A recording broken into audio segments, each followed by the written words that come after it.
இது படைப்புகளை படைத்தது எப்படி?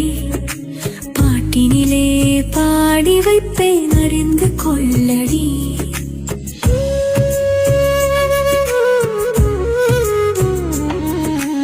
ஒன்றுமற்றதே ஆதி உணர்ந்து கொள்ளடி. அதை பகவான் என்றான் வள்ளுவனும் புரிந்து கொள்ளடி. எங்கும் நிறைவேற்றிடமே என்றும் நிலைப்பது, தங்கும் இடமெல்லாவற்றிலும் வணங்கிக் கொள்ளடி. படைத்தது எது? படைப்புகளை படைத்தது எப்படி? பாட்டினிலே பாடி வைப்பேன் அறிந்து கொள்ளடி. படைத்தது எது? படைப்புகளை படைத்தது எப்படி? பாட்டினிலே பாடி வைப்பேன் அறிந்து கொள்ளடி.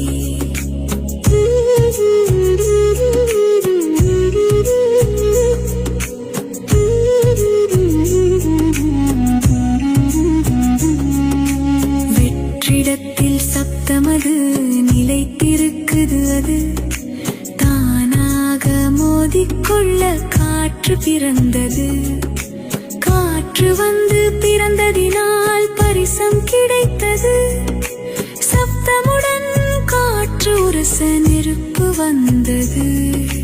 படைத்தது எது? படைப்புகளை படைத்தது எப்படி? பாட்டினிலே பாடி வைப்பேன் அறிந்து கொள்ளடி. படைத்தது எது? படைப்புகளை படைத்தது எப்படி? பாட்டினிலே பாடி வைப்பேன் அறிந்து கொள்ளடி.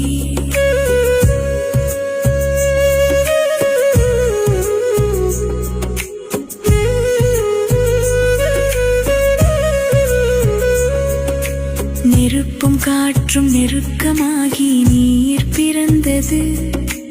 நீர் நிலைத்து திடமாகி மண்ணானது.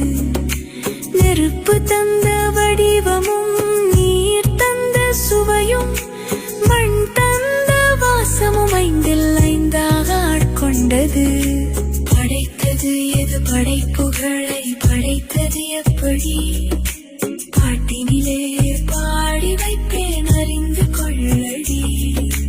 படைத்தது எது? படைப்புகளை படைத்தது எப்படி? பாட்டினிலே பாடி வைப்பேன் அறிந்து கொள்ளடி.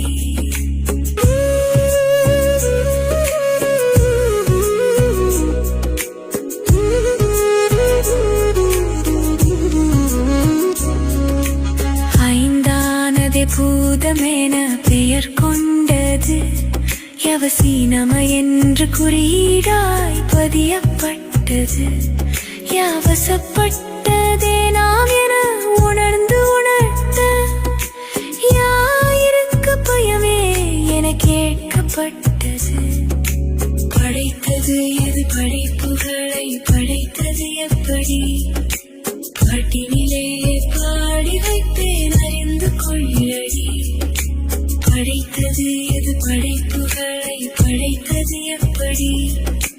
பாட்டினிலே பாடி வைப்பேன் அறிந்து கொள்ளடி.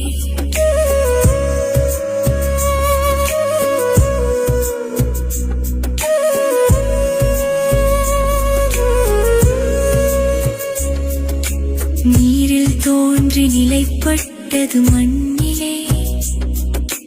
நீயும் நானும் பிறவி எடுத்ததும் இம்மண்ணிலே. வாசல் நான்காய் வகுத்திருப்பதும் மண்ணிலே. புழுக்கம் விதை முட்டை கரு எல்லாம் மண்ணிலே. படைத்தது எது? படைப்புகளை படைத்தது எப்படி? பாட்டினிலே பாடி வைப்பேன் அறிந்து கொள்ளடி. படைத்தது எது? படைப்புகளை படைத்தது எப்படி? பாட்டினிலே பாடி வைப்பேன் அறிந்து கொள்ளடி.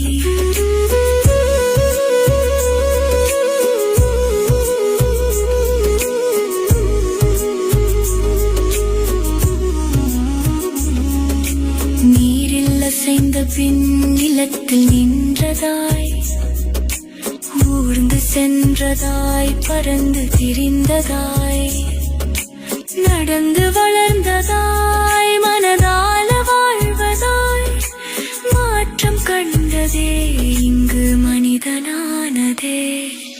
படைத்தது எது படைப்புகளை படைத்தது எப்படி பாட்டினிலே பாடி வைப்பேன் அறிந்து கொள்ளடி.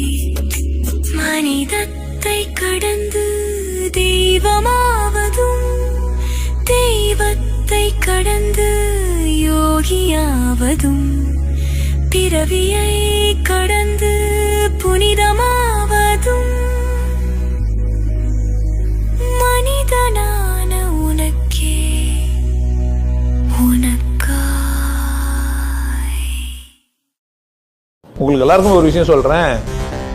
ஆனந்த வாழ்வு அப்படின்ற ஒரு கோர்ஸ் யூடியூப்ல போட்டு வச்சு ஹாப்பி லைஃப் கோர்ஸ் 3999 ரூபா கட்டி நீங்கள் மெம்பர் ஆனீங்கன்னா அந்த ஆனந்த வாழ்வு கோர்ஸை நேரடியாக நீங்கள் யூடியூப்பில் பார்க்கலாம். கட்டிட்டு நீங்கள் ஃபேமிலியாக டிவியில் போட்டுனா பண்ணலாம். எல்லாரும் ஃபேமிலியாக போட்டு பார்க்கலாம். ஒருத்தர் தான் சப்ஸ்கிரைப் பண்ணீங்க, 5 பேர் 6 பேர் என்ன பண்ணலாம், நீங்கள் அதை பார்க்கலாம். வாய்ப்பு பயன்படுத்திக்க பாருங்க. நல்லா இருங்க, சிறப்பாக இருங்க, கொண்டாட்டமாக இருங்க. உங்களை நீங்கள் மதிப்பு மிகுந்தவராக மாற்றுறது உங்கள் கையில் தான் இருக்குது. நல்லா இருங்க. நான் ஒரு வாய்ப்பு என்னை பயன்படுத்திக்கலாம். நல்லது.